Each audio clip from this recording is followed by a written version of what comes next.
దొల్లుకుంటూ వెళతాయి. ఆ తర్వాత ఇంజిన్ లేదు కనుక ఆఫ్ అయ్యింది కనుక ఎక్కడో చోట ఆగిపోతుంది. దేన్నో దాన్ని గుద్దుకునో లేకపోతే ఇంకోటో ఆగుతుంది. మన పెద్దలు చేసిన పుణ్యం ఇప్పటి వరకు మిమ్మల్ని అలా ఈడ్చుకొచ్చింది. ఇప్పుడు మనం పుణ్యం చేస్తే తర్వాత వాళ్ళని మళ్ళీ ఆ బండిని ఈడుస్తుంది.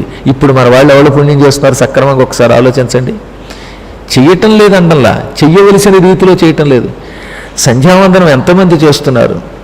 ఎంతమంది ఆలయాలకు వెళ్ళి ప్రదక్షిణలు చేస్తున్నారు? సంధ్యా సమయంలో శివాలయంలో చేసే ప్రదక్షిణ 1,000,000 యజ్ఞముల ఫలితం ఇస్తుంది బావోయ్ అని పురాణాలు చెబుతూ ఉంటే, సాయం సంధ్యా సమయంలో శివాలయానికి వచ్చి దండం పెట్టుకునే వాళ్ళు ఎంతమంది ఉన్నారు? ఆ సమయంలో సంధ్యా సమయం అయితే వెళ్ళి తాయి తందనాలు ఆడడానికి శరీరాన్ని ఉపయోగిస్తున్నారు. ఎంత దురదృష్టం అండి ఇది. ముఖంలో ఒక వర్చస్సు ఉండేది పూర్వం. ఎక్కడ చూసినా అనారోగ్యపు ముఖాలే, ఎక్కడ చూసినా అలా నీరసంతో ఉన్న ముఖాలే. ఎవరిలోనూ అనుష్ఠాన బలం కనపడటం లేదు. రాను పూర్వం 1000 మందిలో ఒక 2-3 కాంతి ఉండేది కాదు. ఇప్పుడు 1000 మందిలో ఒక 2-3 కాంతి కనబడి తక్కిన వాళ్ళలో కాంతి లేకుండా అంత భ్రాంతి అయిపోతుంది. ఇదే కలి ప్రభావం. అందువల్ల మన పెద్దల మార్గంలో మళ్ళీ మనం నడుచుకుంటే మీ పిల్లలు బాగుపడతారు. అదేం మాటలు కాదు.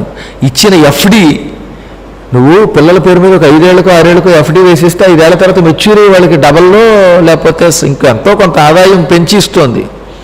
ఆ ధనం ఎలాంటిదో ఈ అనుష్ఠాన ధనం కూడా అటువంటిదే.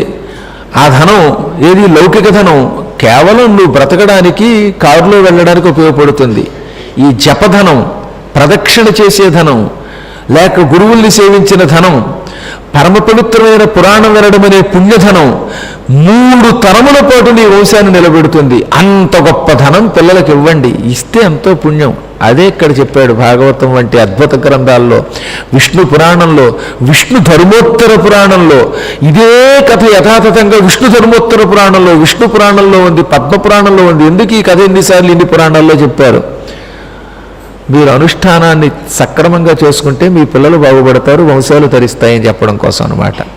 ఈ భరతుడు అంతటి సదాచార సంపన్నుడు. వాళ్ళ నాన్నగారి అనుష్ఠానం ఈయనకు వచ్చింది. ఈయన ఎల్లవేళలా లేవవలసిన సమయంలో లేచాడు, అర్చనలు చేశాడు, యజ్ఞములు చేశాడు. ఇంత భూమండలాన్ని అత్యంత భక్తి శ్రద్ధలతో పరిపాలించాడు. కన్న బిడ్డల్లో చూసుకున్నాడు ప్రజలందరినీ కూడా. తండ్రి కంటే ఎక్కువ గొప్పవాడు అనిపించుకున్నాడు తప్ప మాట వరసకు కూడా ఆ తండ్రే గొప్పవాడురా, వీడు పాపాత్ముడురా అనిపించుకోలేదు.